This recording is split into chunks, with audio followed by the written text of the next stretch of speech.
welcome back to Blue Jays Today, where today, guys, we are going live for the Vladimir Guerrero Jr. Extension Conference right here on Blue Jays Today. Now, for our audio listeners, we're going to cut it off before we get to that, which is going to be scheduled at 1 p.m. But for everybody watching here live on YouTube, you're going to see the whole thing here. But first, of course, every single week here on Blue Jays Today at noon, we've got to break down what happened this past weekend, talk about Jeff Hoffman being absolutely freaking elite, and then look ahead at the next upcoming series, which is right here in Toronto. Lots of fun stuff to talk about in this one, everybody. I'm excited to talk it with all y'all, and of course, Nick. I'm your host, Adam Peddle. And I'm your host, Nicholas Playlog. And yeah, just another series split with the Baltimore Orioles. Obviously, you did not have that game happen on Friday due to the rain out. That's a whole other thing. Like, we just need domes in More domes, MLB please. in general. Like, I just don't understand how it's 2025 and we have literal drones flying around doing a bunch of stuff, and Baltimore still doesn't have a roof. Like, can we get like a plastic tarp or anything? Like a big tarp. Like, I don't know how you would do it, but like, there's got to be a way to do it. I'm sure there is a cost-effective way to make sure that the rain doesn't inhibit baseball games anymore. Either way, that's a separate thing. They win one, they lose one. Both games, honestly, pretty dramatic how they went down. We are talking about one run of difference separating both of those games. One of them looking like we were going to go on to win and then end up losing, and then one of them looking like we're going to lose, which we end up winning. So the roller coaster was real this weekend. The good news is, though, Toronto Blue Jays, after splitting the series, still sitting atop the American League East right now. Not by a ton or anything like that. We are talking about a game or half a game of difference here between us and the Yankees and pretty much everybody in the goddamn division. Like, one bad series and we could be fifth, depending on what happens there. But we're right there, 9-7, not digging ourselves into a hole like they did last year. Things are looking pretty good. Yeah, they are. And you know what? The way they've been doing it is giving me a lot of promise. I forgot to bring this up here, but there was a tweet saying the Blue Jays in their last, I think it was 143 times being down by 3 in the 8th inning, have lost every single game. I'm going to take a peek right here. Sorry, say that again? Yeah, there it is. 143 consecutive games when trailing by 3 runs in the 8th inning or later. The Blue Jays have lost. But then yesterday they came back and they won for the first time since. Wow. Yeah. When we're live on YouTube watching along with the games and everything, typically at that point, we'll always play the what percentage do they have to win type thing. Clearly, in the last 143 games, it has not been very high. But I'm, happy to break that streak and start a new one. Yeah. It's a new team. Well, listen, it does feel a little bit like a new and improved to an extent squad, right? Like, there are things that this team is doing this year that last year they were just incapable of doing, such as coming back from a hole like that, right? The performances that we had from the bullpen alone, it just indicate to me that this is a different squad. And then, of course, having the offense being capable of coming up clutch when they needed to, that's just something that we never saw from them last year. Even in the season prior, like in 2023, I felt like the offense didn't really give you that type of performance, that type of clutch factor. This year, it feels like there is just something different about them. Again, very early. Yeah, like, if you guys, I know everyone's complaining about the home run ball, but we're out hitting our opponents a lot of the times. Like, this season, majority of games, we are out hitting our opponents. And I don't have the stat because I heard that on last night's broadcast. But we're out hitting our opponents. I'll just kind of bring you through just the general stats, and then I want to get into like what exactly happened this weekend. But just the general rankings amongst the entire Major League of Baseball. You got the Blue Jays 3rd in average, 6th in on base, and 11 in OPS. And yes, I know we're not scoring a lot of home run or hitting a lot of home runs because we're 29th, which translates to about right in the middle of the pack, 16th in runs scored in the league, which is an improvement from last year. But the fact that we're hitting for high average, getting on base, and the home runs are coming. I mean, everyone's kind of concerned about that right now. Santander just did hit his first home run. Vladdy hasn't hit one yet. Bo hasn't hit one yet. Bobichet's going to be a 20 home run guy probably this season. Vladdy should be a high 20s, if not low 30s home run guy this season. So they're going to be coming unless something dramatically changes in who they are as players. So for me, the fact that we're basing our team offense off of just getting on base and hitting a lot of damn base hits, that's a good sign for me. Like, listen, and I do hear that. I agree with some of the critics out there saying that the extra base hits have got to come, because ultimately, like, that is where you're going to plate majority of your runs. And as much as I love to look at that third and average and sixth and on base, really the only category that actually means anything out of all of that, like really means something, is the run category, because that's what all of this is fucking for. So I would appreciate it if the home run ball doesn't need to be top 5 in baseball, but it would be nice to be better than 29th, and would be nice to see the guy. Top 20 would be, you know, I feel like I'm not asking for that much right here, you know, but by saying that, when you got somebody like Anthony Santander, we got somebody whose nickname is Springer Dinger, when you got somebody like Vladdy who's getting paid $500 million, top 20 in home runs feels like an achievable goal right here for this team.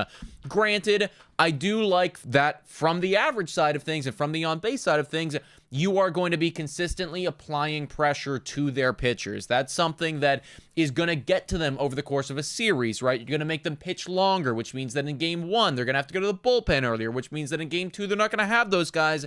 It is this snowball effect when you're consistently applying pressure and when you are consistently out-hitting the opponents. And I mean, it is kind of easy to out-hit the opponents when looking over at the pitching on the Toronto Blue Jays. You have the 4th best ERA, and, you know, all of your starters, maybe other than Jose Barrios right now, are doing pretty kick-ass. Yeah, they are. Yeah, and again, the relief pitchers too, and we're going to get to relief pitchers in just a moment when we break down these games. But they're right, oh, dude, we're basically a little bit above average if you consider the ERA being 15th, the WHIP being 8th, you know, the K/9s being 5th. We're a little bit above average, which last year we were literally dead last if you consider the advanced metrics, because you had the Colorado Rockies ERA inflated because of, you know, Colorado. But yeah, it's hard to get worse than that, and we're at a good place. All I was asking for this year was to have an average bullpen. That's all because I figured it's like, wanted. Okay, you know what? The starters with where they're at, and then hopefully the offense taking a step up. If you just have an average bullpen that doesn't completely like throw the game for you, you know, you should be all right if you're the Toronto Blue Jays, which right now they are. Quick shout out here to Daniela Castro with the $5 donation, saying it'd be great to see Vladdy hit a home run tonight in his first game back to Toronto since signing his contract. W's in the chat for Daniela. Couldn't agree more, right? I mean, like, I kind of tweeted something out replying to the Toronto Blue Jays after Anthony Santander hit his home run. Yeah, let's kill that if possible. Dude, I can't. I literally can't. There's no way. There's no way we can kill it. Thanks for the donations, guys. Maybe keep the messages and the donations minimal so we don't have to listen to this stupid thing. But either way, I tweeted something out saying, you know what, it was kind of fitting that Anthony Santander hit his first home run against his former ball club, and it would be relatively fitting if Vladimir Guerrero Jr. was to hit his first home run here in Toronto, you know, after signing the extension. That'd feel like the fairy tale we've been all hoping for. Yeah, absolutely. Maybe this works. I don't know. All right, yeah, let's transition a little bit to the weekend that we just had over the weekend against the Baltimore Orioles. Obviously, like Nick said up top, no game on Friday, but then we had that Saturday game. Let's walk ourselves through it right now. That Saturday game looked like it was a cakewalk. They were already up early, every single inning, scoring run after run after run. The offense was producing. Bo Bichette, Vladimir Guerrero Jr., it was looking really good. 3-0. And then it just felt like the wheels fell off. Bowden Francis had a no-no going into the 5th inning yet again. And it's so uncanny, dude, how Bowden Francis continues to give up no-nos with the home run ball. He gives up a home run. I believe it was to Kerstad. Yeah, he gave up the home run 3-2. And then he gave up another home run to tie the game the following inning, and then that's when he left. So the only 2 hits at that point, the first 2 were home run balls, which is really uncanny, but also, I mean, overall the ERAs it's going to reflect in the ERA, but definitely his whip is a lot better than expected. Here's the thing though. Bowden Francis, I believe the quote was "Let your shit eat." Right. That's you know, his whole thing is, you know, he's kind of taken the Robbie Ray approach and just firing his stuff in there. When you pump your fastball in the zone, you know, consistently above 50% of the time, which I believe at least he was last year. I don't know if he's doing it this year. Doing it, yeah. You know, but if you're doing that, you know, roughly 50 to 60% of the time, eventually All somebody needs to do is put the barrel where your ball's going to be, and you've generated all the power for them, so it's going to be knocked out of the ballpark. That's just kind of what it is for him. It is shocking that it keeps happening when he's walking with a no-no going through the game. I don't know how to explain that, but he's going to give up his fair share of home runs. Ultimately, as long as all of the numbers come around in general, I think we will be fine. Now, just because of that outing, the ERA is going to look a little inflated, 4.76 over 17 innings. I'm really not concerned about him at all. But when you do look at that whip, and when you do look at what he's capable of doing on the bump, I mean, I still think Bowden Francis is in for a big year. Well, that's what I'm saying, is anytime this guy's on the bump, I could see him going into the 5th and 6th with a no-no, giving our offense a chance. And then it does. I mean, if it happens multiple times, obviously I'm not concerned, but for John Schneider, I think for Bowden's case, you might need to think about having a quick hook if you start seeing the home run balls coming. And again, it's not like the overall stats were bad for him, but you saw it unravel very quickly for Bowden Francis in that inning. And then, of course, we ended up losing that game right there. So just something to note. It was very weird, but regardless, we lost that game. And then we go into yesterday's game, and my goodness, it was a back and forth contest. They leave the 4th inning right here, and it was 3-2. The Blue Jays were down by 1. They tie it up in the top half, and then they lose it again. Man, Jose Barrios, we were talking about one starting pitcher. Let's talk about the other. I mean, if you guys have been watching on Blue Jays Today show, I picked him for worst J as like oh crap, I guess I got to pick Barrios. Nick picked Easton Lucas, who popped off, but Barrios is off to quite a bad start right now. He pitches 5 innings, 4 earned runs, 7 hits, 1 walk. He does get 6 Ks, gave up 2 home runs. What's your concern level right now with La Maquina? Because there has been, some signs, if you want to look at advanced metrics, that La Maquina has been showing signs of, okay, like this guy may not be as good as we may all think he is. Yes, and that was a big conversation last year as well. As far as I'm concerned, I like all these sabermetrics and all this bullshit, but it is kind of bullshit when you're talking about somebody like Jose Barrios, who year in, year out does effectively the same thing every single season. Other than, of course, that 1 year where, him and just Yusei Kikuchi were horrendous, So pretty much every year, you know what you're going to get out of Jose Barrios, regardless of what these sabermetrics have to say. Is the fact that right now his pitching run value in the bottom 1st percentile a little concerning? Okay, I will give you that. Yeah. But again, just like, Guerrero hasn't hit a home run and we're not losing our minds about that right now, I'm also not going to go insane mode here on La Maquina, who does have a 5.16 ERA through 22.2 innings. He's going to pitch 180 more innings this year, most likely. And I expect him to get better as the season goes on. Yeah. At the very least, not be this bad. The one thing about Vladdy is that his sabermetrics and his percentile rankings reflect that he is hitting the ball very hard, right? But then again, throwback to when he was first coming up, and his sabermetrics looked really good, and he had kind of like that mid to high 700 OPS, and everyone was saying, well, the launch angle's not there. That was the whole thing. And how many home runs did he have in that year?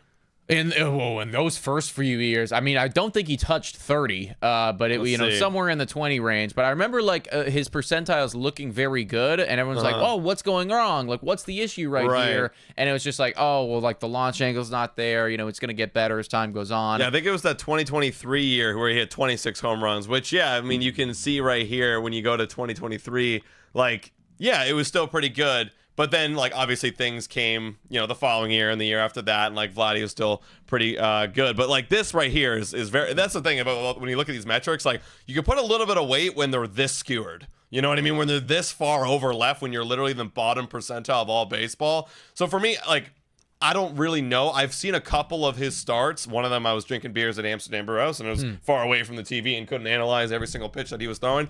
But I'm curious, and you guys in the chat, throw your opinion down there. What are you seeing from Jose Barrios right now that is making him get hit really, really hard? And it's, the sinker ball's getting hit hard. Expected batting average is up there. The four-seamer, dude, this was the problem for me in the past with him. When he had that really bad year, that four-seamer batting average against was awful. And you can see it right here. People are batting 429 off the four-seamer. Right. Do you got to drop that pitch? Are you that kind of pitcher that, you don't have overpowering velocity and maybe it's time to drop and stick with your sinker ball that's more movement?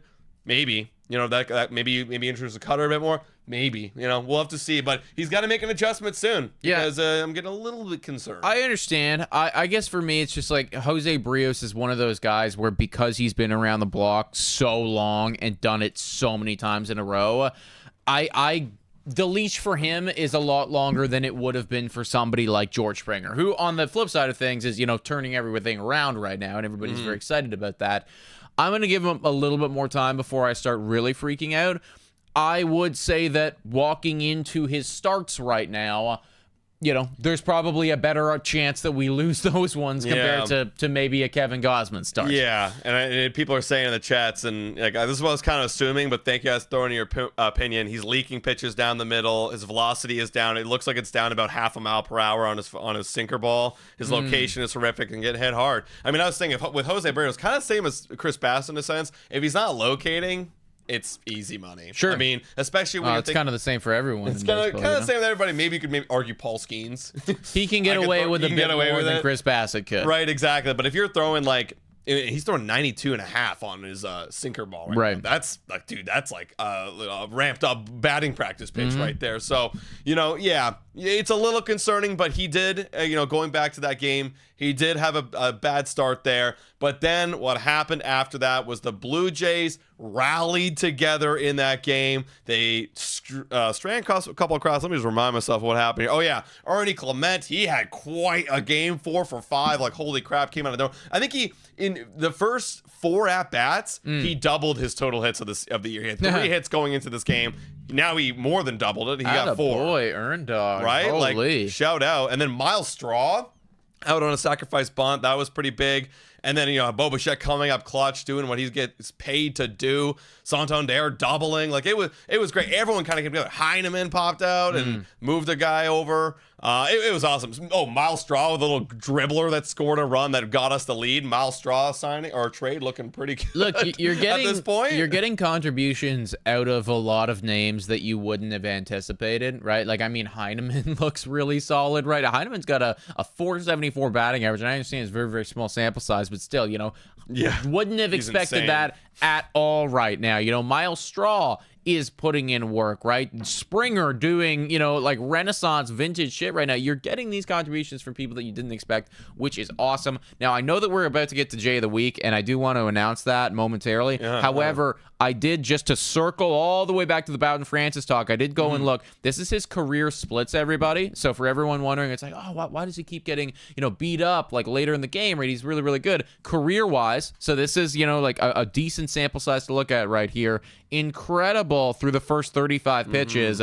And then right after that 75th pitch, opponent of OPS jumps up to 919. The slugging goes to 571, which indicates to me that a lot of home runs are coming around right there. A lot of extra base hits anyways are coming around. So just something to note right there. I mean, clearly when Bowden Francis does get later into the ball game, maybe a little bit of fatigue gets in there, or maybe they've just seen his stuff 1 or 2, you know, more times than they should have. It kind of falls off. Yeah, it does. And it, like most people, it does. But for him, I think it's so drastic because it's how good he is, you know, the first under 75 pitches, and then how bad it is with the home run ball after that. But yeah, everyone's saying it right in the chat. So it's a pretty pretty easy one this week, everybody. But without further ado, Jay of the Week. You guys nailed it, guys. It is Jeff freaking Hoffman for Jay of the Week.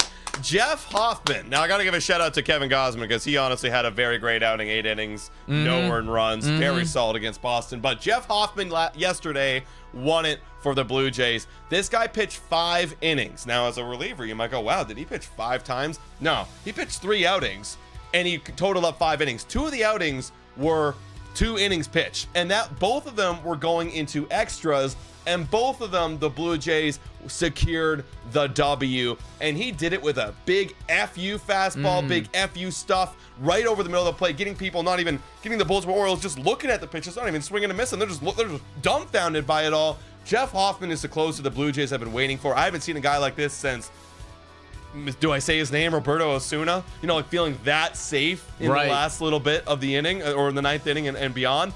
Jeff Hoffman's the man. It's been a crazy 9.1 innings, and I do need to clarify that 9.1 innings isn't a lot, right? And we are only 2 to 3 weeks in, but it's just the amount of clutch that he's had to come in and to give you, like, in games where last year we lose, previous years we lose, I think that we're done, right? Like, I remember I wasn't even watching the game. I was following along on my phone. I believe it was the Wednesday game, what was going on. I was looking at the game day app, kind of seeing where all the pitches were.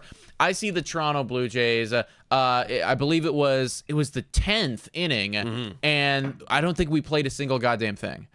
And then he comes out again and, you know, shuts them down in that following inning in the bottom of the 10th, where they have a man starting at second base. Right. Does not let them get anything across. Does not let them walk it off. Does not let them do anything. And then we go on and win it in the 11th. Like, I was assured that we were going to lose that ball game, and for Jeff Hoffman to come out there and in that moment, in that time where they already have a dude at second, to shut them down, man, like, that's like beyond the statistics for me. It's just like ice in the fucking veins, dude. Oh, like, yeah.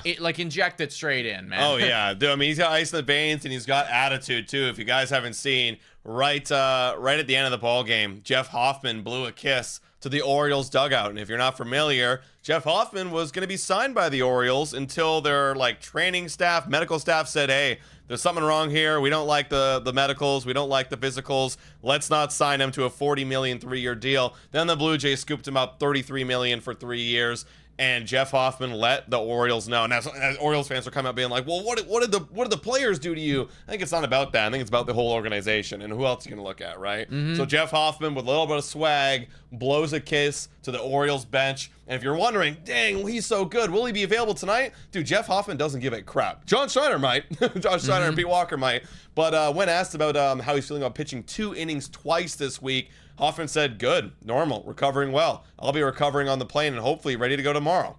He doesn't care. He doesn't care. Pitch this guy as much as you want, man. It's so good to have a reliever that you can go and get 2 innings from. 100%, dude. 100%. Also, I do see a couple people in the chat asking about Jay of the Week. Asking about Jay of the Week. No, they're asking about the press conference. Everyone, the press conference was not clickbait, actually. Good night, Munchie. It's happening at 1, which we are going to be streaming the audio for here, so you're going to be listening right to it. We're going to be live reacting to it, everybody, so you just got to be patient. It's going to be at 1 o'clock. Vladimir Guerrero Jr. is going to come out. He's going to speak. He's going to talk about why he decided to be a Toronto Blue Jay for the rest of his life and not a New York Yankee. Just to go back to the Jeff Hoffman stuff, I saw somebody comment on an Instagram post that I made this morning, or yesterday, something like that.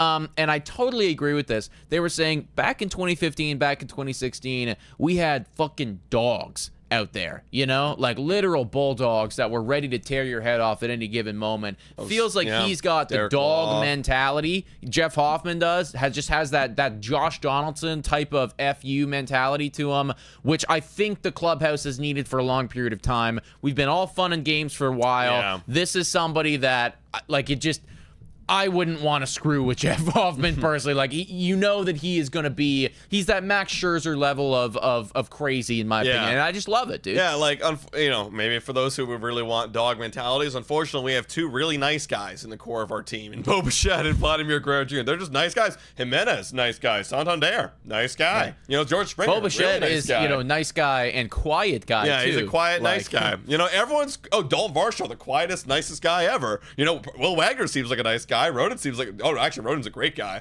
So lots of nice guys. But then, to have Jeff Hoffman come in and be a little bit of an FU, Max Scherzer, whenever he comes back, be a little bit FU. There's something to be said for having I'm not saying that, like, I'm sure that he is in his right, a nice guy. Yeah. But to the opposition, you can be a little bit of a prick. And I'm okay with that. Where's Manoah? Where's Manoah when you need him, bro? Except Manoah's now turned into a nice guy. Manoah got humbled up. He got humbled big time. He was that dude, and he was like, oh shit, I had a 5.5 or 6 ERA or whatever it was. Maybe I should calm down a little bit.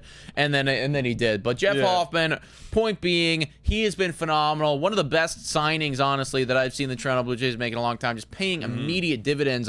I saw somebody in the chat being like, how many wins would we have if Jordan Romano was here? And I can tell you, it would be less than 9. I'll put it that way. It would be less than 9 for certain, because Jordan Romano right now, Is he injured or no? He is healthy. He's just playing bad. terrible right now. He's played 7 games, only pitched 6 innings, so that tells you something. But he didn't last that long. He's got a 10 ERA, a WHIP of 1.833, negative 0.4 WAR. He's got 1 save though. Yeah, he's got 1 save. So you guys tell me. Look, I love Jordan. Respect what he did for his tenure in Toronto. It was time to move on, and clearly the Blue Jays saw the signs that it was time to move on too. I'd much rather have Mr. Jeff Hoffman. Look, it's one of those things where right now, early in the season, things might change. I trust in Romano. I do believe that he will be good eventually. But, yeah, we'd have less than 9 wins if instead of that guy, we had the other guy. Bro, I just realized Hoffman was drafted. Well, I know he was drafted by the Blue Jays in the first round. But in 2014... Romano was also drafted in 2014 in the 10th round. Interesting enough. Just a little fun fact right there. Both guys drafted in the same year. One of them stayed put, one of them left, and then they eventually switched later down the line. Interesting stuff right there, but right decision for the Toronto Blue Jays to make holding on, or not holding on, excuse me, to Jordan Romano and pivoting to Jeff Hoffman. Let's transition a little bit and talk about, I believe it was George Springer that we wanted to bring up next. Yeah, George Springer, guys. So, again, on that last Sunday, George Springer had a really scary at-bat. He swung in the at-bat, immediately felt something. Trainer came over, John Trainer came over, talked to him, said, hey, you good? He's like, yeah, I'm good. Next pitch, swings, ow, hurts again. We're like, okay, well, clearly you're not good. Third swing, strikes out, really grimacing in pain, grabbing his hand, putting it between his crotch, and like directly heads down the tunnel. That's the George Springer that I know, where it doesn't matter if I'm in pain, I will continue to have my at bat. I'll continue to give it 110% no matter what. George, someone's got to step in and be like, George, I know you want to continue playing, but we can't risk an injury. However, he did have an MRI. Look like right now he's kind of day-to-day right now. He left it. This is the whole update from Ben Nicholson-Smith. It came out from the game. But right here, X-rays, excuse me, not MRI. X-rays came back negative on George Springer, who's considered day-to-day risk. So probably won't see George Springer in the lineup tonight, which is unfortunate because when we're looking at that, third in batting average right here for the Blue Jays, that's a lot of that's George Springer right there. Yeah. So a big part of that is Springer for sure. Now, I do want to give credit where credit is due to Vlad and Bo. This actually kind of blew me away. I mean, both of them right now, correct me if I'm wrong, have a 300 batting average to start the season. Bo at 314, Guerrero at 302. Both of their OPSs pretty mid, and that's just simply because they haven't hit the home run yet. But when they do start getting that slug up, I mean, both of those boys are going to be looking great. Yeah, no, exactly. They've actually been turning around a little bit this week. And again, it's a lot of singles. Yeah, but a lot of singles. But like, whatever, man. Like, keep doing it, right? So that's right now, like, they're picking up the slack a little bit, I guess. So hopefully they can ride that wave with George Springer kind of out right now. But we'll wait and see. We'll break down the upcoming series in a little bit, guys. But before we do, we got a little bit more injury news and updates. People were asking about Dalton Varsho the other day. Dalton Varsho, still waiting on him. His throwing progressions have gotten to the point where he'll play extended spring training games this coming week. This was 2 days ago by BNS. He'll throw in those games. After that, AAA rehab will be the next step. So he's going to play some simulated games, going to play down in Florida, and then probably get into some games. So probably not another, 2 weeks for Dalton Varsho. And I was wondering, too, when Dalton Varsho comes back, who's going to be the man going down? My opinion, it's time for Nathan Lucas to go. If you guys watched that game on Sunday, he had just an awful base running mistake. It was Santander who got a leadoff double, and that was the go-ahead winning run with nobody out. And then you just had a throw down by Adley Rutschman. Oh, yeah, sorry. He pinch hit for, or pinch ran, excuse me, Lucas coming in for Santander on second base. And then the first pitch comes down to Adley. Adley throws it down to second for a pickoff, but Lucas takes off. And no reason to take off. I think he got caught out there, which you shouldn't be getting caught out there. It's your first freaking time out there. But they always do that to catch him sleeping, and they caught him sleeping. Takes off the third, easy out, and that was the go-ahead run. Didn't matter because we ended up winning, but, man, just things like that. And we already have enough outfielders on the team. Things like that, it's like, all right, that seals your fate. Yeah. I mean, I'm looking right now at all the Toronto Blue Jays hitters right here, and really the only argument that I think you could have made prior to what we're seeing right now, it would have been between Nathan Lucas, maybe Alan Roden and Miles Straw as to who would be sent down for Dalton Varsho. I don't think Alan Roden's going anywhere. They've been playing him way too much, so it's clear that they like him. Miles Straw is doing his role better than anybody now. I mean, like, he's got 11 games under his belt, playing great defense, picking up that Dalton Varsho slack, and then also batting .375. So, I like Miles Straw. Greatest trade of the offseason. Like, clearly, out of those three options, Nathan Lucas is by far and away the dude that just doesn't really fit in right now. No. And that's kind of what his role was. Like, I think he literally got called up to the team to be the Band-Aid, and we don't feel bad burning an option for you. Yeah, I think that is honestly what it is. So, Nathan, appreciate it, dude, but I do think it is time to go. Yeah, and that's the thing, is his role was literally to come in as a pinch runner, and you couldn't even do that. And that's a thing, right? Like, that's an inexcusable mistake that, like, you cannot do. We'd be getting all over it if it was anyone. Like, if that was Vladdy doing that, I'd still be losing my mind. The fact that it's you doing it, that's just not a good look. Yeah, you got a short leash. I mean, that's just the reality, right? I also wanted to bring up here Davis Schneider, because I know that this is just kind of, this has been something that, people have been bringing up now for the past couple weeks, and it's just not looking great for Davis Schneider. No. Granted, we are talking about a 15 at-bat sample size here, but the whole reason he is here is to be that kind of late inning, we need a pinch hitter, righty come in, that's what we're looking for, which is great.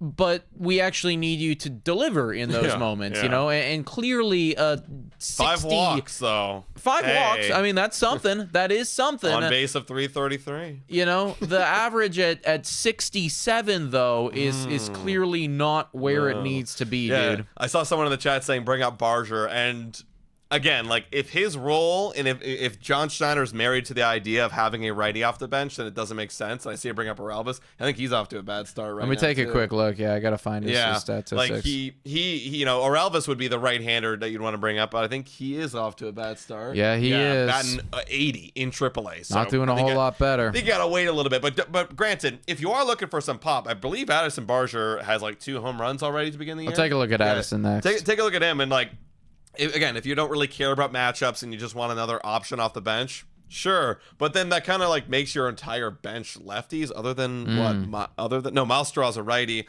Yeah, like look here at our bench. So you'd have Ernie Clement, I guess, coming off. If you got rid of Davis Schneider and replaced him with, let's say, a lefty and Addison Barger, okay. And then eventually Nathan Lucas becomes Dalton Varsho. Okay, that's already another lefty. I guess okay, if that's the case, like, Ernie could be your right-handed option off the bench. If you did bring up Addison Barger, I guess it doesn't matter. I guess if you want to interject some sort of thump into the lineup, you could. I think it's okay. Here's the thing. I think it's just, and again, I see Jay's Talk saying it's only 15 at bats, and I agree with you. But this isn't coming out of thin air. This is something that we kind of saw from Davis Schneider last year as well, and then trickling into this one. It's one of those things where having the matchups is a great thing if the person that you're matching up is serviceable. If you're not getting any serviceability out of the matchup, like, it doesn't matter anymore. None of it matters. Okay, let's bring in this righty. I mean, if he's not going to hit, he's not going to hit. Bro, I know. Right? I know. At the end of the day, there will come a moment in time. Maybe it's not right now because it is only 15 at-bats, like you're saying. But 10 games in, or 10 games that he's appeared in, there will come a moment in time where it's just not worth it anymore, and it would actually be better to either keep the lefty in, whomstever that would be, or have somebody else like who you said, Ernie or somebody. Yeah, somebody like that. I mean, I agree with you 100%. And also, what Jay's Talk saying is 15 at-bats. I'm going to have to take what Ryan Bennett here said. I'm taking his words, everybody. This is carryover shitness from last year for Davis. But it's true. Like, it's not just 15 at-bats. It's also last year's at-bats, all of them. And it wasn't good either, coming off the bench and starting. So, that's why he comes in his year with a shorter leash. You know? So it's exactly. It's a shorter leash. I do love Davis, though, and I do, like, again, we made the whole Babe Schneider graphic for him. For a reason. We got T-shirts with his face on. I'm like, I love the dude. I want it to work out for him. clearly it is not working out right this second. Absolutely. So, yeah, I love a little digression there in the conversations, getting it flowing. But that's kind of the update there. If Dahl Varsha comes up, you could see a move. Maybe Lucas is gone, and then David Schneider, maybe there's a move coming for him soon. Last kind of injury update is our boy Max Scherzer. This was 2 days ago as well. Ben Nicholson-Smith saying that Max Scherzer has had some imaging done in Baltimore yesterday, being the April 11th, and everything looked normal per manager John Schneider. Scherzer threw on flat ground again today, back on the 12th. Still considered day-to-day with no immediate plans to get back off a mound. I'm kind of with this. Take your time with Max Scherzer. Like, wait till he's 100% healthy, especially when you've got Beast and Lucas, who's pitching tonight. You know, pitching the way he's pitching. Also, by the way, everybody, we are going to be live for the game tonight. Damn right. Easton Lucas, Atlanta Braves. It's going to be exciting, folks. Back now, the first game back home with the Guerrero extension should be a good one.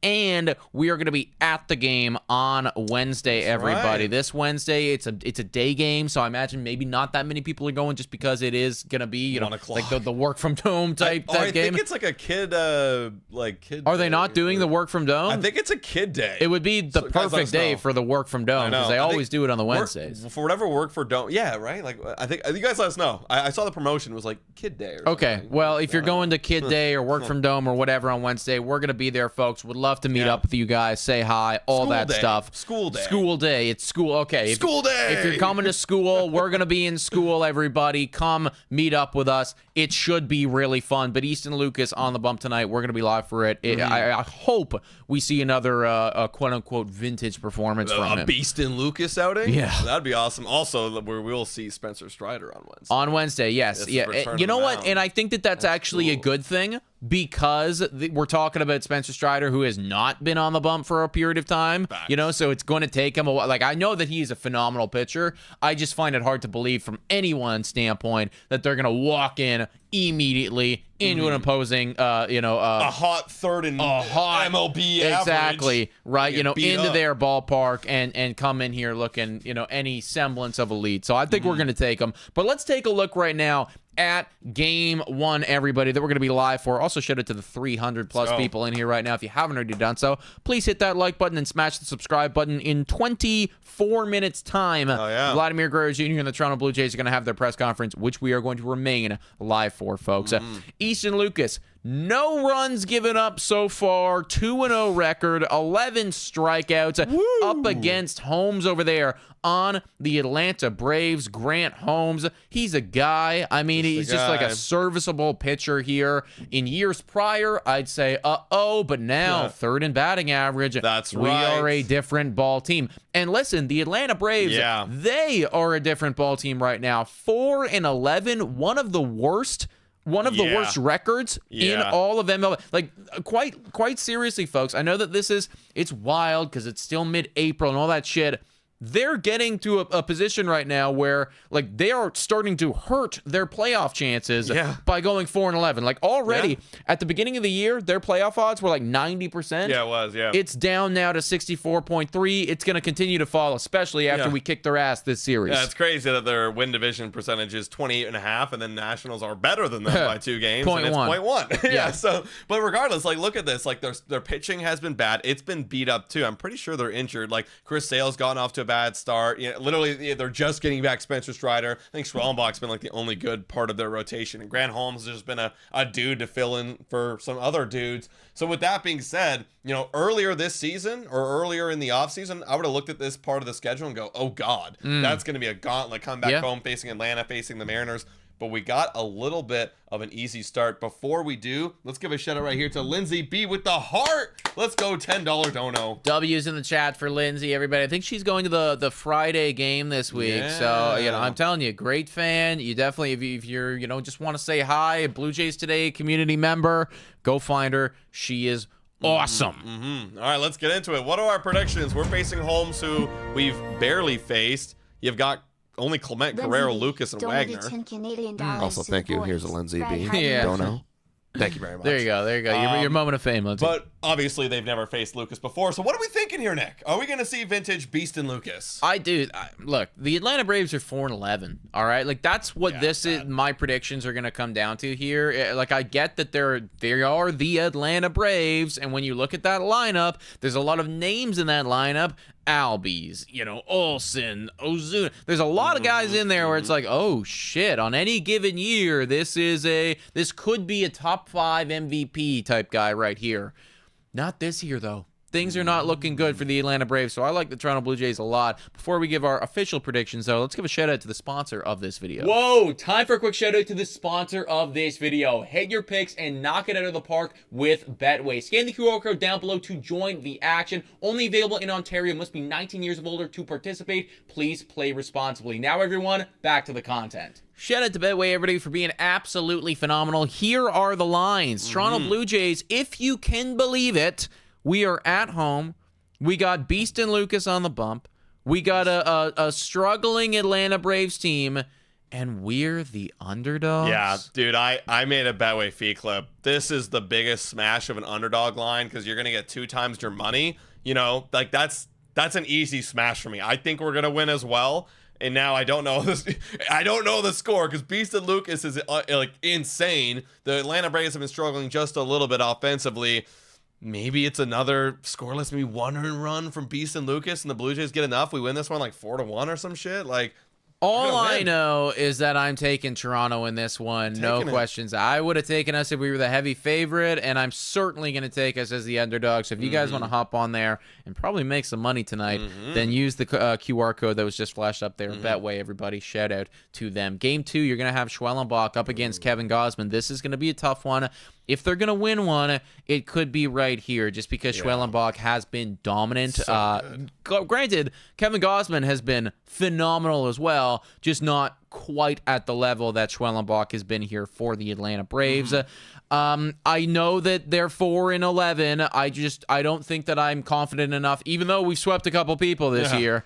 I don't know if I'm confident enough to say that we're going to sweep another team right here, especially one like Atlanta. So I do think that they're going to win this one right here. This will be a pitching duel. And if it's not, something went wrong. They got one of these guys got blown up. This should be a battle, a gritty battle. And I'm going to give it to the Braves because, again, like, even though, they are 4-11, they're still the Atlanta Braves. Like, I think at some point, excuse me, things are going to turn around and they're going to get back to being the Braves. I could see it, Kevin Gausman going nuts. I could see it, what he did this week. Give me 7 innings, no earned runs, but Schwellenbach could do the exact same. Maybe I think we win this one, honestly. Okay. I'm thinking Blue Jays win this one 2 in a row. We're 11-7. 2 in a row, 11-7, feeling good. Walking into the Wednesday game, which we are going to be at. Spencer Strider for those Atlanta Braves going up against Chris Bassett. Maybe I do think we sweep them. I think we win this to capitalize on Strider. Like, yes, he's great, but it's his first time back. I don't know how good he's actually going to be. Whereas fair. I know Bassett's going to be great. He is looking phenomenal. Chris Bassett is looking top tier right now. You think if we swept the Atlanta Braves, first of all, that would put the Braves in a fucking hole. Oh, they are in them. Poverty, dude. They'd be 10 games below 500. That's right. We'd 4-14. Like, we would actually bury them. But I think we're gonna do some work. We'll be 11-8 at the end of it all. You're saying we get the sweep? I'm saying we get the sweep, bro. I'm feeling good right now. 3rd in batting average. That team just does not look good right now. I know Schwellenbach's nuts. I do think I'm putting a lot of faith into Beast and Lucas right now because again, we're only 2 starts into this guy being good, and prior to that, this was not a good MLB pitcher. So I'm just trusting that he's going to do it tonight, and I think that's really going to set you up for the rest of the series because we're going to need to have some of our nice bullpen dudes to be available on a game that I assume is going to be relatively close between Gausman and Schwellenbach, and maybe one between Strider and Bassett too. So I'm really putting a lot of faith in Easton here, but I think he's got the stuff, dude. I think he's got the goods. I think so, man. Like again, that fastball run value of 99th percentile. Yeah. Come on. 2 starts in, man. Hey, listen, if I put some weight in Barrios, I got to put some weight in that. That's fair. Put some weight in that. That is very fair, being so folks. drastic, right? So that is what we are predicting for this upcoming series. Again, we're going to be live for tonight's game. Game 1, everybody, 7 o'clock, Easton Lucas up against Grant Holmes. Vladimir Guerrero Jr., a Toronto Blue Jay for life. First game back home. Speaking of, we're 15 minutes away from his press conference, everybody. But before we get there, I do believe that we have to Spin the wheel. The spinning fortune, baseball, colorful, future determining, stat analyzing, and it's a wheel that we spin every week. Yup. It is, in fact, a wheel that we spin every single week, everybody. Right now, I believe I am up by 1, although we just split this past week. If you're following along, OPS, Vladdy crushed Alan Roden. He just didn't have a great week at all. On the worst J side of things, obviously, it wasn't Easton Lucas because the guy didn't give up an earned run, and Jose Barrios certainly did. So, yeah, Barrios definitely worse than Lucas, and then Santander and Vladdy both got 1 walk. Yeah, how'd they get 1 walk? They both got it on the Monday, and then that was it. Like, they haven't walked. Yeah, so questionable behavior going on there. No home runs and no walks. Maybe let's figure that one out, boys. Santander got a home run. Santander did get a singular home run, so yeah. Let's do it. And the wheel is fire. Thank you very much. We've had this thing for years now. Literally since 2021. Let's spin it. And it's my week this week, so let's see what we get right here. A little bit overexposed right here, and I'm gonna get J Killer. I always love J Killer. I find this one to be a really fun category. Okay. I'm gonna make you have to do some research right here. No, I get it. Because I think, because I'm thinking about the Seattle on the weekend. Yeah, I'm thinking about the Seattle Mariners. Yeah. I'm thinking about the Seattle Mariners. And I'm thinking about, because again, if I pick a pitcher, Nick's got to pick a pitcher. If I pick a position player, Nick's got to pick a position player. We're gonna do some research right here, everybody. Where the heck are my numbers? Team player. Let's go to the Mariners. Who's doing well, chat? Who's doing well? Ozuna is doing pretty good, I think. My internet all of a sudden just dies whenever this happens, for whatever reason. Oh, here we go. Ozuna doing well. Let's see. That's pitching. That's hitting. At-bats. Ozuna is popping the hell off. So is Sean Murphy. Ooh, but our pitching is pretty good. Cal Rowley's kicking ass. You know, I'll let you go. This could really go anyway right now. Okay, that's super fair. Yeah, this could definitely go anyway over here. Let me just take Schwellenbach's going nuts. That's the thing. And then who's doing it on Seattle? Because they got good starting pitching too. Yeah, I think I know what I want to do here. Shout out to whoever just subscribed. I just believe in them. $1 to the boys. Shout out. I think we sweep the Braves because Acuna is on the Elan Profile is suspended. Fair. That's 2 of their best players. Fair. Fair enough, my man. I like it. Thank you for the dono. Cal Rowley does kill us, eh? He does like to kill us. He's one of the he's like one of them that likes to and he is doing really good. That being said though, I just think that the best overall player out of everyone that we're going to go up against in the next 7 days, seeing as Acuna is not going to be on the field, is actually going to be Logan Gilbert over there on the Seattle Mariners. And he will be pitching for them on the Saturday. I got him in fantasy, and I know that guy is freaking insane. So I will take Logan Gilbert to dice up the Toronto Blue Jays. Already is 22.2 innings pitched right now. Just a machine out there. Okay, well, if that kind of makes it easy for me right there, I'm gonna go with Schwellenbach. Fair. Against the Blue Jays on Tuesday, because he's been crazy balls. So let's see who does it. Yeah. I don't even know how to spell this guy's name. Schwellenbach. We know who you're talking about. We know what we're talking about, I think there's guys. a W in there somewhere, but don't worry about it. Yeah. There we go. Gilbert up against Schwellenbach. You guys let us know what you're thinking of that one. Let's spin the wheel. That'll be a fun one. All right, so now the next 2 I am picking first, and I'm gonna. Oh, it's J Killer again. No, it is J Killer again. Let's do it again. When does the press conference start? In about 12 minutes, guys. So stay tuned. We're finishing this segment. We'll go right into it. We're gonna get batting average. No, we're gonna get. It's still going. We're gonna get walks. Okay, well, let's see.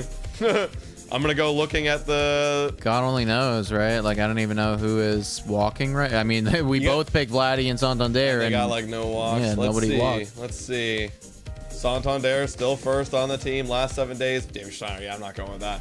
I'll still go with Anthony Santander because I think they're still pitching around him, and that feels like the dude. He gets a lot of walks, so I'm gonna go with Santander. That is definitely reasonable.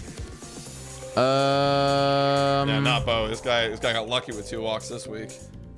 Yeah, that's the thing, right? Like, Bo Bichette just never does it. No, you know, he never walks. He just does. He refuses to actually walk, and the other guy is like Vladdy. Yeah, like it really just feels like the best overall selection is Guerrero, because I think that there could be times where they intentionally walk him, or just pitch around him. So I'll go Vlad on that one. Yeah. But yeah, I don't love either of those, honestly. It's just, that's a coin flip. Who knows what any given week is. All these are coin flips. Let's be real. They're all coin flips. All right, final category here, and still going. Stolen bases. Stolen bases. Right. Best of luck. That's an easy one. That's going to be Jimenez right there. This guy's got already five to begin the year. God damn it, dude. There's no, because now that Springer's hurt, what's it gonna be? Now that Springer's hurt, like, I don't even know if he's like, are we allowing him to? What do we think? Is he gonna play or not? I don't know. Maybe pinch runs. Is Springer gonna be healthy enough to do this? Just people saying Straw. I see that. I see that Straw is one of the few that has one. Ernie Clement has one. People saying Bo might get one. Dude, Bo does not run. No, he just never does it. Does he even have one? No, he doesn't have one. No, he tried one time and then he got caught stealing. Yeah, the people only it's Springer with 2, Jimenez with 5, then it's Ernie, Heineman, Straw. That's it. Fuck me, man. This just feels like this is the only one that's not a coin flip. Yeah, like I don't know what to do here. You know what? Take a shot. I got Miles Straw. All right, dude, take Miles a shot. Straw. Hey, he might be playing, you know? He might play, and I feel like he's the type of guy that if he actually does find himself on base, he might want to take a run at it. And he might be a pinch hitter for like Kirk or something like that. And then that is his thing. They're gonna run for him. Yeah, okay. I don't love that one, everybody, but that's the way of the wheel. And again, anything can happen. Gilbert Schwellenbach, Vladdy Santander, and then Miles Straw Jimenez. You guys let us know in the comments down below who you're riding with this week, Adam or me. I got the one category lead, but 1 week and all of that could be flipped on his head. That's the thing. I mean, we've had history here where literally, one guy will be up by 12 and then it's a comeback and halfway through the season. So yeah, let us know, guys, who you're riding with, which one you'd pick for. We're going to be still staying live for all of y'all on YouTube, but for our audio listeners, thank you so much for watching. We'll catch you on Friday, guys. Yeah, take care, everybody. Let's find the Vladimir Guerrero Jr. stream, everybody. We told you that we were going to be here for it, folks. He is going to be speaking with the media momentarily, everybody. I believe that they have it on Twitter. Yeah. So the Toronto Blue Jays are going to be playing that, and I'm excited. I hope that I think he is going to not speak with a translator, which would be great. Is that so? I mean, I don't know, but like recently he's not been doing it, so I'd imagine the first time, like, this is the extension thing, you're here forever right now. I feel like he's not going to want to do it. And that would be really nice. That would be phenomenal, guys. So yeah, I'm excited. Vladimir Guerrero Jr. finally back home. There was part of me that wanted to go to this game, but obviously we are going to the game on Wednesday. So like, then it doesn't make sense for me to go, or us to go, really. 2 days in a week. Based on our schedules, because we're going to be covering the game tonight. I'm sure you will see many a game with Vladimir Guerrero Jr. in it. Today's game's going to be different because it's going to be the standing ovation. It's going to be the cheers. He's going to be tipping the cap. He's going to be doing all of that. Like, that's going to be just a monumental moment in Blue Jays history. And I'm excited to hear what he's got to say. I mean, what is there else to say? He's kind of already come out and said a lot of things. Yeah. But I don't know what else he'd be saying that's kind of different. I mean, I don't know. I hope that, he just give some insight into the process, honestly, because it was a shit show, folks. Let's face it. It was a bit of a shit show for a while right there. Everybody trying to play their money game and get an advantage on the other people and whatever. And I get all of it, but it's exciting to just be done at this point. Yeah. In terms of going to the game, folks, let us know in the comments down below if you are in fact going to today's game or not. I mean, I would say it's a lot more important, instead of going to this game, to in 14 years go to the last game. So as long as you make sure that you're there in 14 years, that'll be something. I mean, they're both pretty special in their own rights. I am sad I'm missing it, but we'll be live for y'all. We'll see it live. Get a live reaction for everybody. So we're just waiting right now. 5 more minutes until the Vladdy presser. I'm sure we're gonna hear from Mark Shapiro too. I'm sure we're gonna hear from Ross Atkins. Before we do, where are they in your books? Are they in your good books, bad books? Still to be decided? Look, it's always and forever will be about how many games are we winning? Right now the team is winning, and therefore I will hop on the bandwagon. If they go on to start losing, I will hop off the bandwagon. Yeah. I mean, look, people, sometimes people get on you. You have a podcast like this and whatever, and you give your 2 cents. Opinions change, though, right? All the time. I like the fact that, and things don't need to just be black and white. I don't need to forever hate Mark Shapiro and Ross Atkins or forever love them. I like that they extended Vladimir Guerrero Jr., and I like the price tag that we got him on. I have not liked a lot of the moves that they have made previously. Right. I have liked the move that they made for Jeff Hoffman. I did not like the move that they've made, in other regards. Dude, so, there's things I like, there's things I don't like. We're winning games, so I can't be that pissed off right now. It kind of irks me when people are like, "Oh, you guys said this, and then you're changing your minds." That's life. Things do change, I would be an ignorant person to not change my mind about people based on what they've done. You know what I mean? You have to redeem yourself, and so far right now, everything's redeemed. And again, it kind of comes down for me, if we miss playoffs, that's a problem. I think the big thing that's giving them a lot of support right now is the fact that they did sign Vladdy. If there was no Vladdy extension and they missed playoffs, we're going in the tank right See, I feel like honestly it still does just come down to playoffs, because on the flip side of things, you could make the very strong argument that you just pay the guy $500 million and we're not going to the playoffs right now. But what's going on?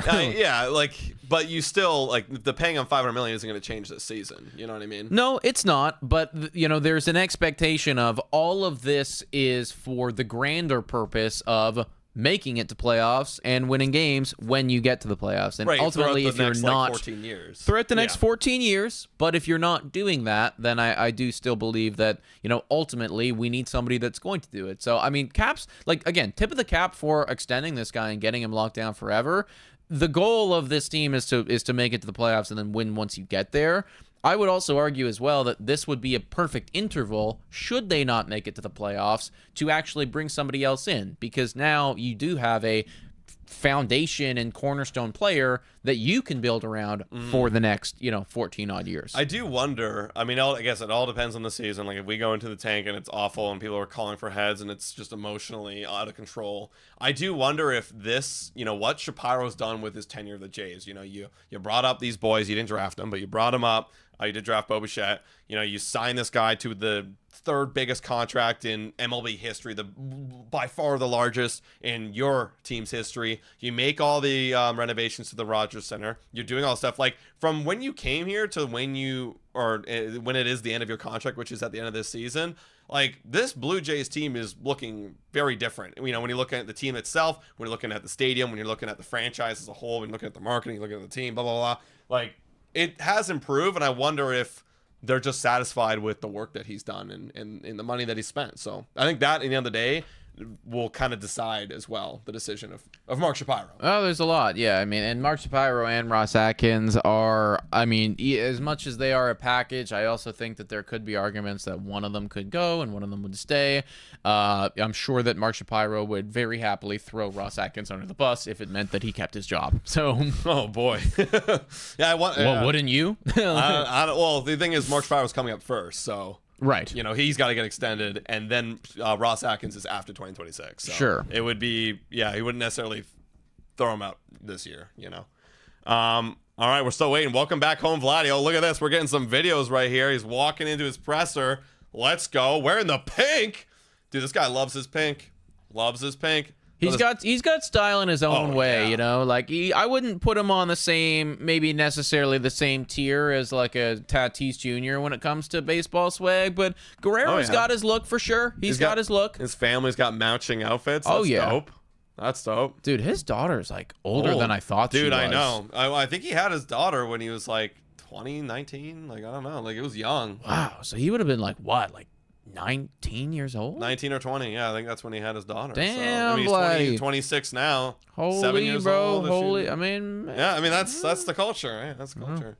Well, shout out Vlad. He's arriving, everybody. He's arriving. So we're still waiting on the official like live stream to be announced. Once the live stream is live, we will bring up the audio and then show you a picture because we don't want to get demonetized. But we'll bring up the audio for y'all so you can have a listen on our platform as well. I don't care. It says can't even catch at first base. I mean, I did see that. That was a rough one on the weekend there. I mean, you saw the one with the Orioles where like he made the error and then Mullins tripled after that. I saw that all over. I mean, talking baseball and those guys over at John Boy, they really do have a tendency that whenever the Toronto Blue Jays bad things happen to them, they're on it first. And they were on that. They were all over that, dude, bro. They hate Vladimir Guerrero Jr. over there at John Boy. They don't like him. Oh, it's the hatred towards the Yankees, I think. Yeah, or like to the Blue Jays. Or well, like his hatred toward the Yankees, fuels them to then dislike him. Oh, it was the same thing they did with Manoah back in the day. Same thing they did with Manoah, when he was like popping off and like talking shit to Garrett Cole and blah blah blah. Same kind of thing. Same kind of thing. Also, 378 people in here right now, guys. If you haven't already done so, please hit the like button on the stream and subscribe to the channel. We haven't even got to 69 likes yet. That's insane. We should be able to smash that immediately. The presser, where is it being aired? It's going to be on Twitter. It's going to be on the Blue Jays YouTube. I would imagine it's also probably on Sportsnet, just in general. Yeah, Facebook, I think. Yeah, various places. And then also right here, we're going to be playing the audio for you and just live reacting to what it is that Guerrero and the boys have to say. I imagine that Shapiro and Ross Atkins will probably come out and have some stuff as well. And I wouldn't be shocked either if we get a little bit of insight into, hey, maybe what are your plans with Bo Bichette? Maybe what are your plans with, various other people, Dalton Varsho. And here we are, everybody. We are getting into the press conference right now. Nobody stepped up to the microphone just yet, but the live stream is up. Let's do a test here. Let me know, guys, if you can hear the audio. We're going to make sure you guys can hear it well. Can you guys hear this audio? It's kind of quiet right now. It's just a baby kind of crying. Listen to this.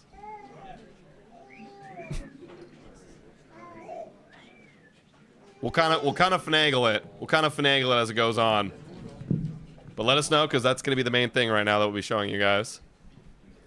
Cool. Right now, it's a baby crying. Yeah, if you're just joining us, you're not missing much. So yeah, don't stress out, everybody. Don't stress out. Yeah. Right now, we're just waiting. Nobody's at the podium. I think they're all getting ready. Make sure we can hear it too. Yeah, it's good. Okay. Baby crying. Great. Did they start? They just started the live stream, man. But like, there's quite literally nothing happening right now. Other than a few people sitting in the crowd. Do we know any of these reporters? I don't recognize. Look. Yeah, the back of the head is kind of hard. Anybody know? Is that Dan Schulman? No, I'm looking at the one bald guy. Right. That might be Dan. Is that Dan Schulman? I don't think so. Or is that No, I don't know who that is. I see another. Kind of looks like Tim. Yeah, it does kind of look like Tim and Friends a little bit. Like from Sportsnet. Yeah. Sorry, that's guys. not impossible. We can't show you anything right now. Yeah, there's literally nothing happening at all, folks. So you're not missing anything at all. 80 likes. Thank you very much for liking and subscribing to the channel, guys. We do appreciate all the support. Here comes the fam. Yeah, we got Vladimir Guerrero Jr.'s family just entering in right now, taking their spots up front. I imagine that there's John Schneider. Sean. And I'm not sure who that guy is beside him, but tomorrow. hey guys, I got a question. Is it true the Jays are going to sign JD Martinez? Where did you hear that, Ray Garcia? I don't think so. I kind of doubt that at this point. It feels like again, at this moment in time, they would have done it if they're going to do it. Is he? Yeah. The fact that he's still not signed is actually insane. Yeah, he's swinging and everything. Like, no one's taking a shot. Like, not even like the Pirates, not anybody. See, that to me is just nuts. Like, that's like, what do you know that I don't know? Like, that's kind of like the Brandon Belt situation where we're getting people walking up right now. Ross, Vladdy, Mark. Let's see who speaks first, everybody. And we'll flash it over. Waiting and seeing. Hi, everyone. Thank you for joining us today. We are going to begin with some opening comments from Mark Shapiro, President and CEO of the Toronto Blue Jays. Let us know if you guys can hear this. Edward Rogers, Chair of the Blue Jays and Executive Chair of Rogers Communications, and Ross Atkins, Executive Vice President of Baseball Operations and General Manager of the Blue Jays. We will then hear from Vladdy, followed by some Q&A. And with that, I'll turn it over to Mark. Thanks, Andrea. Thank you, everyone. This is an incredibly special day for all of our fans, for the Blue Jay organization, really a historical moment. And when I think about what makes it so special, monumental for our organization, it's really through three lenses. You know, most importantly, first and foremost, our fans. They, over the course of Vlad's time with us, have embraced the joy and the passion which he brings to the ballpark with him every single time he takes to the field, which impacts our team and cements a bond really between our fans throughout the entire country. I thought about it. It's incredible to consider. You've got kids going off to Scott High School from coast to coast across the prairies wearing number 27 Blue Jays uniforms and jerseys today. And somewhere else across this country, you've got babies, little girls and boys being born that will grow up developing a love for baseball and a love for the Blue Jays through the lens of Vlad. Pretty You're incredible saving to us. consider that. Secondly, it's ownership. Thinking about, in particular, Edward, Tony Staffieri, their consistent support, investment, belief, involvement, in really a tireless effort to help bring a world championship to Canada. Throughout our entire time here, and maybe no more than this moment, their support, belief, and involvement has been overwhelming and incredible. And I hope our fans recognize how incredibly fortunate we are to have an ownership group like them. Yeah. And finally, Vlad, this moment, you join a group of people like Tony Gwynn, Cal Ripken Jr., Derek Jeter, who not only have had incredible playing careers, but a chance to do that in one uniform, in one place, and impact Canadian sports history, Blue Jays history. Such a special opportunity for you and for all of our fans and for this organization. So incredibly grateful to be here today, grateful to Vlad, grateful to our owners, thankful and really happy for our fans. So thank you for this day. To everyone. All right, respect. Listen, respect, Mark. Rare W's need to be awarded here. Mark, thank you very much. Ladies and gentlemen, everyone that's watching, thank you for coming and sharing this special moment with Vlad. Vlad, it's an honor to have you here, your wife, I think this is Ed Rogers. Yeah. Your family, your extended family and friends. Thank you all for coming Don't have and a photo sharing with this him. special day. I wanted to thank Mark Shapiro, Ross Atkins, Tony Staffieri, and so many others that worked tirelessly to get this deal done. It's something we wanted to do from the very start. They're complex things, and Vlad, I appreciate you and your team and us getting this done. It's a historic deal for Canada and for this club, so thank you. 10 years ago, Vlad signed as a 16-year-old young man, an energetic, strong, fast player, and he grew into the potential that we all knew that he had. Yeah, it is in U.S. dollars. A deal with truly a historic Which is crazy. franchise player, and so excited that Vlad will not only have started as a Blue Jay, but play his entire career as a Jay and end his career here. So thank you for that very much. Rogers is very proud of the team that's here, what we built here. When we bought the club 25 years ago, we wanted to build an MLB franchise that was not just for Toronto, but for the nation. And today we're so pleased that we have 41 million fans, Vlad, that are standing shoulder to shoulder with you, rooting for you. And we have the most energetic and exciting fans in all of MLB, literally from coast to coast, and it's extremely exciting. We're committed to winning. Toronto deserves a first-class team, a team that we're investing in that has the potential to reach and win the World Series and bring the World Series back to Toronto. That's right, Edward. We invested in the spring training facilities down in Florida, bringing it from probably the worst at the time to the very best for our players and our young and emerging players. We've invested over $400 million in the Rogers Center to have the best facility for Vlad, his teammates, and to increase and improve significantly the experience for our fans. Something we're very excited about. We've invested in this team, and today we're making a historical investment in a franchise player in Vlad. And that is one thing that's true. They have invested, folks. I believe we're going to win the World Series.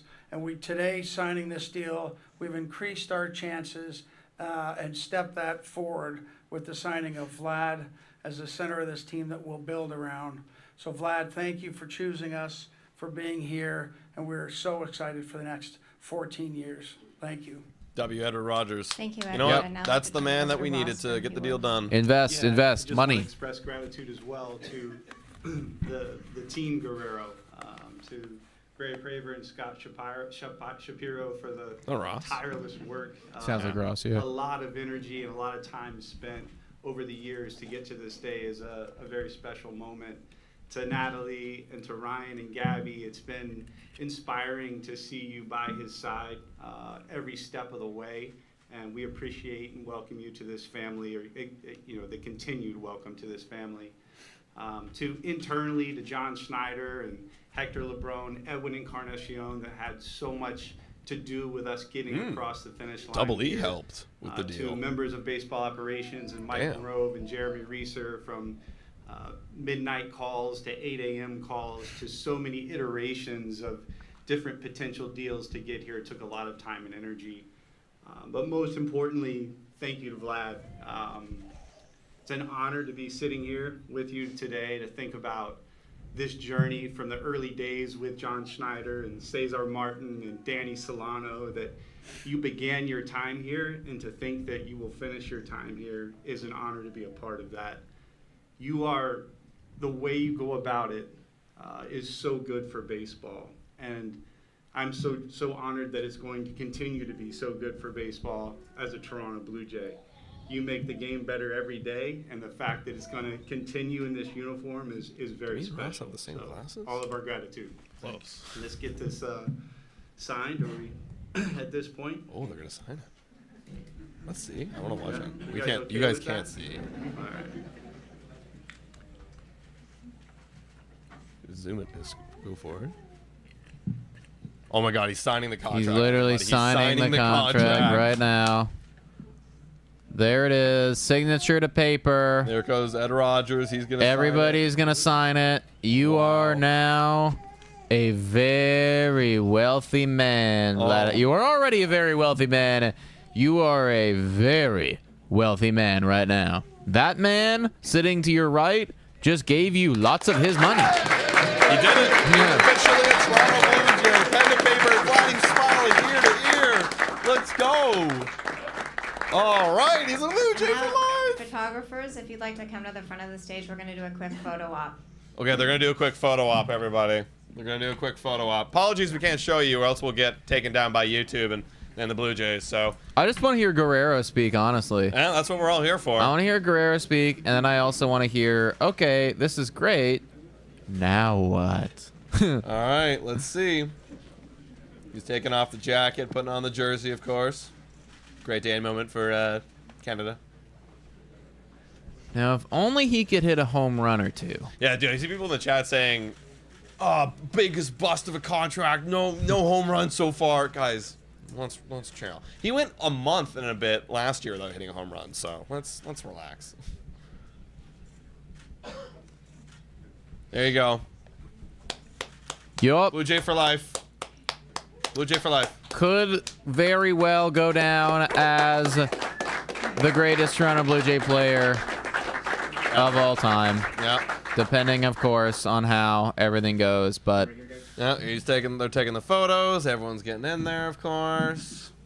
Hell yeah. Yeah, like honestly, at this point, man, like he'd probably have to have a pretty bad, like the contract would have to be a failure to not get your like jersey to not lead in like retired. the home run totals and RBIs and yeah, like games played. when it's also we were doing like right after he got signed, everybody, or I guess they made the extension. We took a look at like where he's at in relation to like all of the Toronto Blue Jays of all time, and he's not that far off from a couple key categories. All right, looks like questions are happening here, folks. Hi, everyone. Thank you for being here today. Oh, this is cute. He's got it all written down. First, I want to thank God because He's the reason because I'm here. Also, I want to thank the Blue Jay organization for believing in me, Mr. Roger, Mark, and Ross. Thank you. I would like to thank my manager, John Snyder, coaching staff, and of course, my team since 2019. The city of Toronto and all the fans, thank you for the love and the support. To my agent, Barry Shapiro, thank you for being there for me. And last, but most important, my family, my wife, my cousins, and of course my dad, my mom, my grandma, my uncle. Thank you for always being there for me. Hell yeah. There you go, Vlad. So, there you go. Was I the only one that didn't realize Vlad was married? Oh, yeah. Now open it up for a Q&A, and joining me here on So I thought stage that is was our just team like his translator, longtime Patron. girlfriend. Even though he was I would actually ask that you married. Please raise your hand, wait for a Here come the microphone, questions, and folks. because this is being carried live nationally, please state your name and your media outlet. Keegan, we'll start with you. Keegan. Hello, Keegan Matheson with MLB.com. Vladdy, what does it mean to you right now to see your teammates and folks here, but especially these front two rows, to look down and see your family here today? I mean, that means a lot, especially in these days, to me, I always gonna remember this day, and see my family with me and see my team, and they're always here with me, and I feel like this is special, and I don't know how to explain how I feel right now. The last time we did this with you in terms of a big press conference was your debut. You were 20 years old that day. What would 20-year-old Vladdy think of all of this today? Facts. I say about this I would think about this always since I'm signed here. I always think I'm gonna be Blue Jay forever, and that's what happened today. We thank God we did it, and I'm gonna be Blue Jay forever. Hell yeah.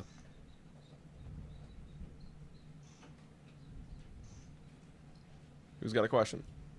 Hey, Greg Ross from CBC News. Obviously, if you're going to sign a contract for that amount of time, you have to be pretty comfortable in a place. What do you like about Toronto? What do you like about Canada? I say the fans. I always say the fans. That's right. How they treat us. How they respect my family. How they always come here to give you support, and another thing is the organization, organization. I see this like organization. I see this like I'm a family, I've been with this organization since 2015, it's 10 years, so this organization is part of my family. Okay. Hey, Vladdy, Fans are dope. Organization dope. Love it. You had saying how your daughter kept saying, "Daddy, are we staying in Toronto?" What was it like that moment, being able to tell her that she gets to stay here for another 14 years? Oh. She asked me 2 weeks ago if we wanna stay here, and I think that moment was a little bit It's emotional for me because I don't know what I had to say, but when I called her and told him we're gonna spend 14 more years in Toronto, she is trying, go off and start crying, and so she made me cry. But that she's here, so. We know. Oh. Hi, Rosie DeMano from the Toronto Star. Rosie. Davey with the Jays, you were really still a boy. Now, obviously, you're a man with a wife and children, but what is the most important thing that you've learned about yourself as a baseball player or anything else? The most important is I believe in myself, and I know this deal is gonna be done at some point. So I always believe in myself, believe in my agent, and first of all, I always believe in God. Okay. Griff? Rich Griffin, Exit Philosophy. This question is for Mark. Mark, in March in Florida, you said that you're hoping that Vlad would sign because he'd be a franchise legacy player. Last October, you said he wasn't a generational player. What does he have to do over the course of this contract to become that generational player? Yeah, I didn't say he wasn't. I said that he wasn't at that moment. I said he's on his way, and I think that's true today. You know, he's demonstrated that he's among the most impressive offensive performers in the game, that he brings more joy, which is a form of leadership in the game of baseball, and all he has to do is, the hardest thing, which is, sustain the level of play, remain relatively healthy, and those are, and this cements that it will be in a Blue Jay uniform, which is the most important thing. Oh, that was awkward. Yeah. Never once have I seen a comment like that get so much media time. I know. Like, Edward, why was this the right move for Edward? For Rogers as a corporation? Well, this was the right move for the Jays, and that's the way that we looked at it. And as was mentioned, Vlad started his career here. We also considered him family and wanted him to stay right from the start. And it's a great long-term deal that will make the Blue Jays more competitive, increase our chances to win, and be contenders. And we think that this deal will achieve those things. Mike? Mike Wilner from Toronto Star. Vladdy, when you look at players who have played their whole career with one team, I mean, a few of them were mentioned, does anyone stand out to you as this is the guy that you sort of want to pattern yourself after, that you want to have that kind of, leave that kind of mark? Nah, I just think about me. Just me. Okay, so thinking about you, you were asked what 20-year-old Vladdy would think about today. Can you put yourself in the future and think about what 40-year-old Vladdy is going to be like as someone on his 25th year with this team? I just think day by day, take day by day, year by year, and I'm going to keep working hard since to my last year. So I just take day by day. Vladdy did not want to answer that question, I guess. Benoit Rioux, Le Journal de Montréal.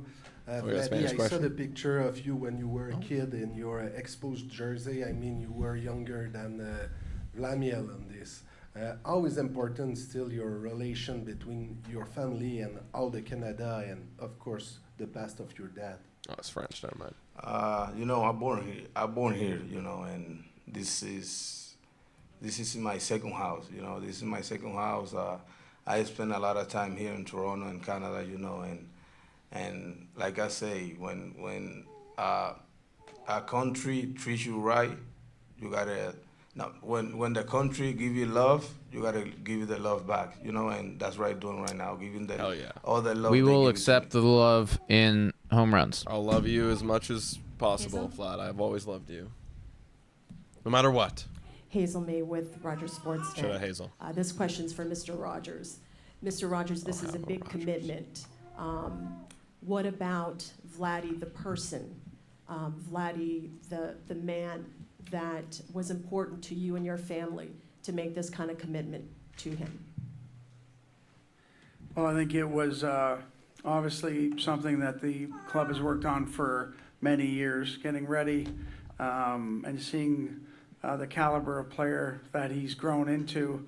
And as Mark said, he's continuing to grow. I think his best days are in the years that are yet to come. I think I don't know him well as a human being, but I can tell he's a wonderful family man. That's important, very important with me. And his connection to Canada and to wanting to be here, and as he said, making this his second home. Rob? Rob Longley from the Toronto Sun. A question for Ross. Ross, with Vladdy locked up for 14 years now, how does that assist you in building a champion, whether it be around him with players currently on the roster or external additions going forward? Yeah, and the performance is the obvious one. You know, one of the best hitters in the game. He's been one of the best young players in the game from day one that he entered Major League Baseball, and our belief and faith that he will continue to do that. But I think everybody that talks about Vladdy, that knows him well, that has the privilege of being around him on a daily basis, knows how consistent he is as a human being. And that is the joy, the passion, the grace and respect that he has for other people in the game, and that's everyone, is very attractive to his teammates. And that will continue to be attractive to others that will want to play around him because he brings not only an elite competitiveness, but that signature smile that everyone wants to be around, and certainly I do. So I know his teammates embrace it and will continue to. Gregor? Gregor Chisholm, Toronto Star. This is a question for Edward Rogers. Edward, we've heard your name mentioned a lot over the last couple of years in discussions with free agents, obviously the involvement with Vlad. Are you taking a more hands-on approach with the Jays now? Okay, I like it. That's interesting to me. I would say that Mark and Ross and their team lead the efforts, and Tony Staffy and I are supportive.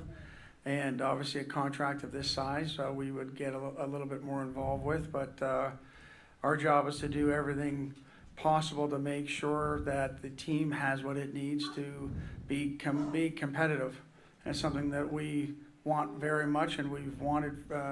If it seems like it's new, it's not. These talks obviously went on for a while as well. Was there any point in time where you said, okay, we just need to get this done, or did you kind of leave that in the hands of Mark, Ross, and the rest of their team? I like this. Well, I believed passionately that Vlad wanted to be here, and we wanted him here. So I believed it would get done. And a deal of this size takes time, and we had the right people on it, and gave the support to Mark and to Ross, and Tony Staffieri was very helpful through the process. Ian? Hi, Ian Harrison with Associated Press. I'm not sure who's able to speak to this, but I wonder whether maybe perhaps Mark or Ross could address the signing bonus in this contract and how that benefits the organization. It's a lot. It's like 300 plus. That's signing it's just bonus. Another mechanism that was a win-win for the team and the player. He benefits from the guaranteed nature of it. There are some small accounting benefits to him, and there's some small accounting benefits to the Blue Jays as well. So it was just an avenue for us to find a way to get closer to the finish line. Are you able to elaborate on those at all, the accounting benefits? Probably another day and time for that. He's not going to elaborate on the accounting benefits. Shai Davidi, Sportsnet. Question first for Edward Rogers. What does a successful ROI on this investment look like through your return on investment? The World Series championship coming back to Toronto. Yeah, that's exactly it. An easy one, but as I say, we strive to every year wanting to put a competitive team out there, and we believe with Vlad at the front of that we're closer. And just Mark and Ross, how do you go about leveraging this contract to ensure that there is a successful ROI on it? We don't think in terms of leveraging certainly individuals as a part of a winning environment, but continue to, similar to how Vlad spoke of it, just lean into each day and try to get better every day is how we'll think about improving this organization from whether it's free agency, trade, player development, every single aspect that we can improve, we'll look to get better. Rosie? Vlad, you and Bo came up together. You're good friends. You were in lockstep your entire career. He's now a pending free agent. How significant or meaningful or important would it be to you for Bo to re-sign here and to continue your voyage together? Juicy. For me, it's good. Feel happy for him. And he's my brother. Everybody know we got 7-year plays together. We ups and downs together. But his thing, I can control that. I can control that, and it's the destiny. Nobody. And I hope he stay here for me. And for the bottom of my heart, but I can control that. Yeah. Cool. Rich Griffin for Mark again. Mark, one of the tenets that you have and Ross in negotiating contracts is a shared risk. Did you have to compromise on that a little bit because the major part of the risk seems to be for the organization? I don't know if I'd say that, but risk is fluid, situational. In this case, as I said during spring training, why I was optimistic, we started from a foundation that Vladdy wanted to remain a Blue Jay and that we wanted to keep him a Blue Jay. And then from there, it's just a deal of this magnitude with, what it takes from ownership in order to understand and make that investment. To reach that conclusion involves give and take from both sides and a lot of iterations to get to that point. So it's just more about common goals than shared risk in this case, I think. Okay, with that, we will wrap up the Q&A portion. I would now like to call upon manager John Schneider, wife Natalie, and daughter Vimel to come up to the stage for a photo op. And photographers, please feel free to approach the stage. Okay, it feels like we're starting to wrap up here, folks. We're doing some type of photo here with John Schneider, but that could be the extent of it, yeah. What are your thoughts so far? Anything juicy out of that? Honestly, nothing really. Yeah, I mean, like, the most interesting one was like maybe the Bo question, and then like how the signing bonus worked, and then maybe the return on investment. Return I think on is investment, interesting because like really like that's what all of this is about. You're paying a shitload of money. Or is it worth it, right? That's what Shai was asking. Like, what do you need to see for this to be worth it for you? World Series is obviously like the easy one. I know he didn't go into detail because he probably doesn't want to put specific number pressures on Guerrero, but I'm sure that in his mind, knowing baseball, like I'm sure Edward Rogers does, he has some type of kind of benchmarks that he's thinking to himself, all right, like, I do want you to end up having the most home runs in a Toronto Blue Jays uniform. And I do want you to, maybe not be a first ballot Hall of Famer, but it'd be nice if you got on the ballot, right? In a Toronto Blue Jays uniform. And I do want, so I'm sure that there are some things on top of the World Series, but a World Series is like, if you do that, we're good. Yeah, of course. And I mean, like absolute Dan saying I got nothing from that presser. Honestly, nothing. And yeah, like, did I already know that the goal is to win a World Series? Yeah. Did I already know that Vladdy wants Bo Bichette here, and it's not up to Vladdy, of course? Well, yeah, duh. I think it's just more of just showing up and saying it and doing the business, Yeah, and I do believe as well, even though they didn't want to say, like, they were like, oh yeah, we don't want to leverage this deal. Oh, of course they're gonna. Well, let's call a spade, guys. Like, you got him here for a reason. It's the foundation. Other people will like that. Well, I think that, they don't even need to bring him up and be like, well, we've got Vladdy. That's obvious. Like, I think what they're going to do is leverage the whole product of the Blue Jays. I think that's what he was kind of alluding to is, like, we're going to leverage the whole situation that we have here. We have great facilities, great dome. We've got a great team. And part of that is Vladimir Guerrero Jr. Yeah, that's part of the selling package right now. So that is where we're at, everybody. I guess that's where we'll call this one. We have 255 people in here right now who are just happy that Vladimir Guerrero Jr. is is a Toronto Blue Jay for life. Please, if you haven't already done so, make sure to hit that like, smash the subscribe button. We're going to be going live later today for the game at 7 o'clock. Blue Jays up against the Braves. Easton Lucas looking to get his 3rd win of the year. Should be exciting, folks, and we can't wait to see y'all there. Yeah, guys, thank you so much for watching. And as always, go Jays, go! Bye, everyone. See ya. Where's the music? There's no